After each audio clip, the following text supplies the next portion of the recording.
Well, we're about to discuss a subject that's very dear to my heart, and I think dear to the heart of most of the people watching today. Automotive News is reporting that the chip shortage in North America is not going to end anytime soon in 2022, and even more of a time for focus on fixed operations and making sure that we're maximizing all the dollars possible.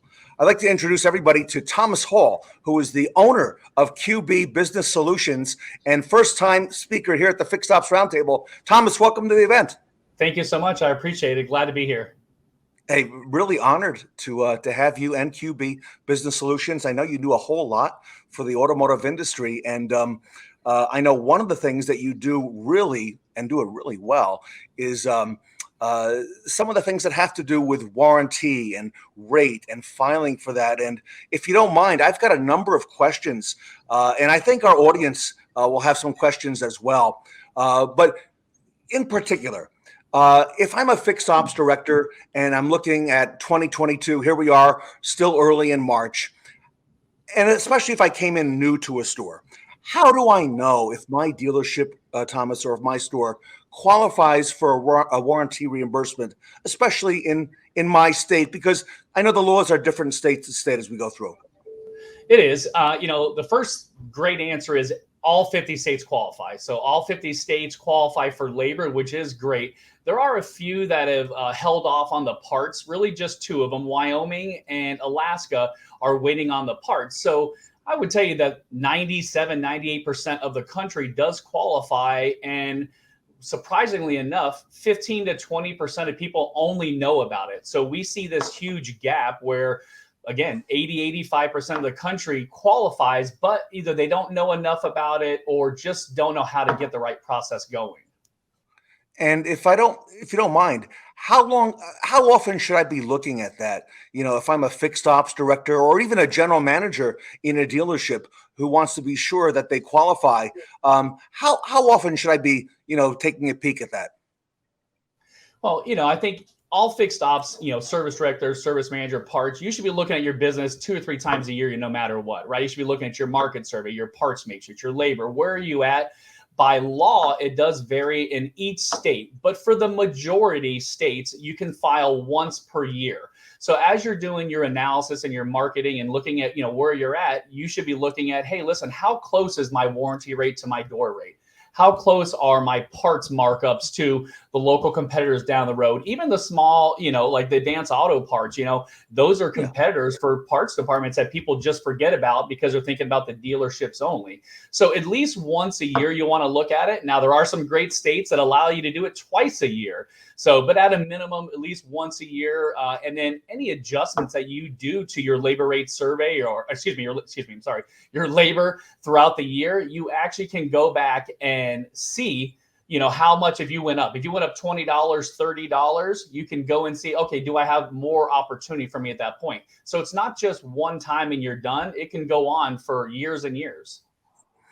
I know historically, going back in the car business, a lot of dealers say, well, you know what, my service manager, he can do this process himself. I'll just assign another task, right, Thomas, right, to that person and put another pile there. But typically, I know that's not practical. And you are the experts in this field at QB Business Solutions. How long does the process take? And who would be involved at the process at the dealership, at the store level?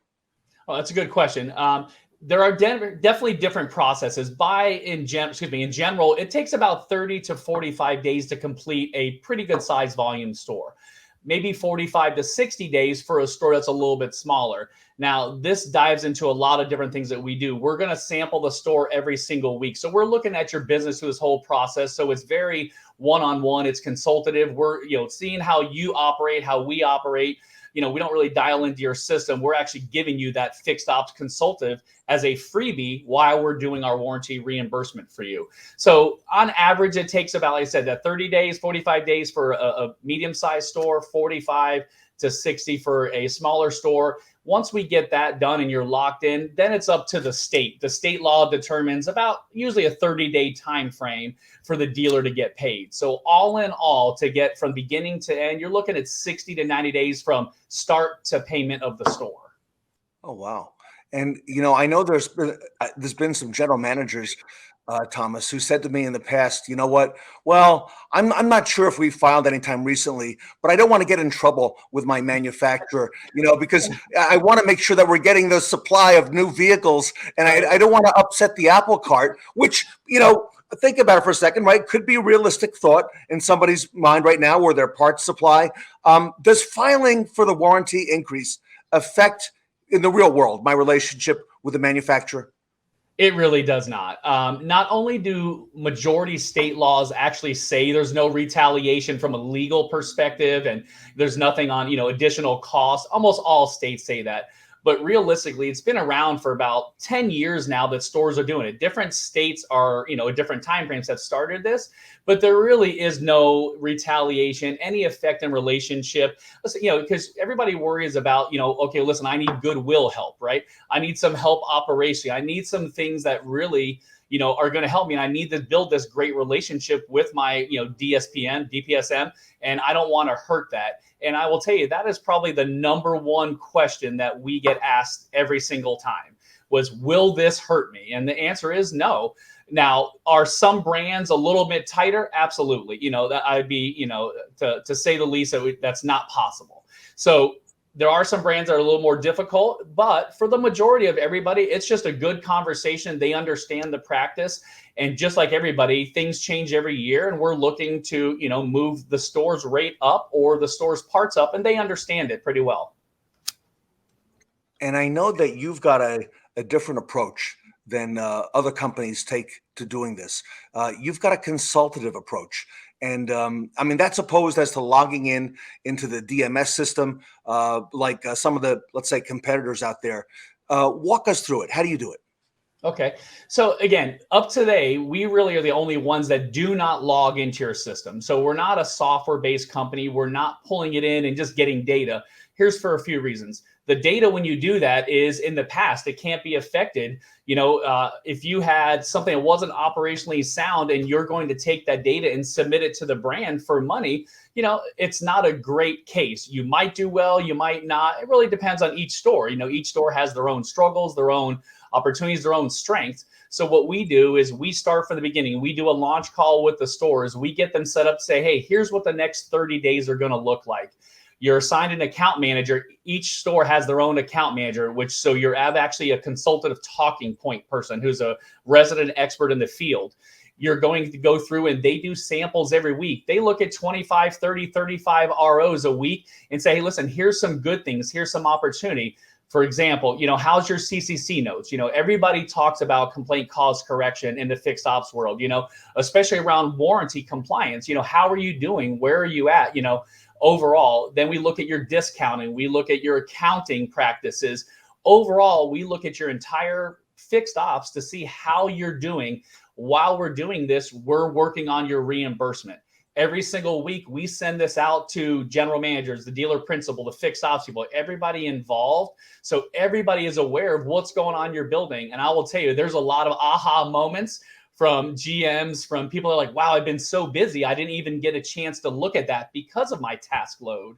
And, and it's just great to brought up. So we do this every week for probably, I said, 3 or 4 weeks until we see that, listen, you're operationally sound. You look great. The numbers look great. Everything that you've done is basically, we'll call it bulletproof, right? So the brand can look at it and say, wow, this store really understands, what it's about. And you got to think about this. The brands look at it and say, wow, this is a good store. They're operationally right. We have no problem giving the warranty increase to the stores that are doing the right things. And that's what changes for us. And we see some good, some bad, like I said. And overall, the stores love it because they're growing at the same time while we're doing reimbursement. And that's a free of charge. We don't charge for that. We just differentiate ourselves from our competitors that way.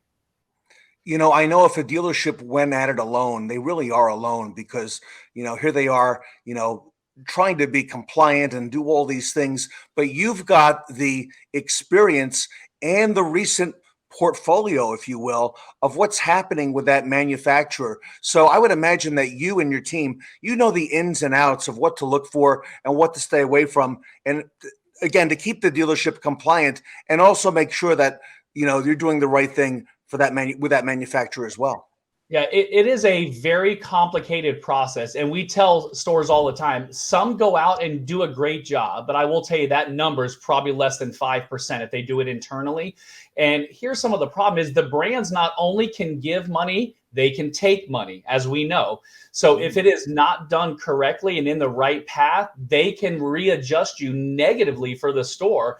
So we caution everybody not for our company to get more sales, but just be careful. We do a lot of training. We do different blogs to let people know, hey, here's some best practices. Here's some things to help you understand. If you don't, then great. We're a resource for you to look at it. And, each law in each state and every brand is so complex and different by state. So, brand X over here we'll call it, where our home town is Florida, our home West Palm.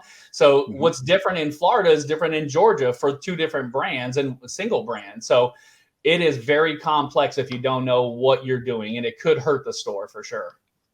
And instead of this becoming another task for my service manager, you become an ally, and you actually become a colleague to them. And I would imagine that there's probably a lot of coaching moments that come out of this for the dealership's management based on the things that you find and you recommend.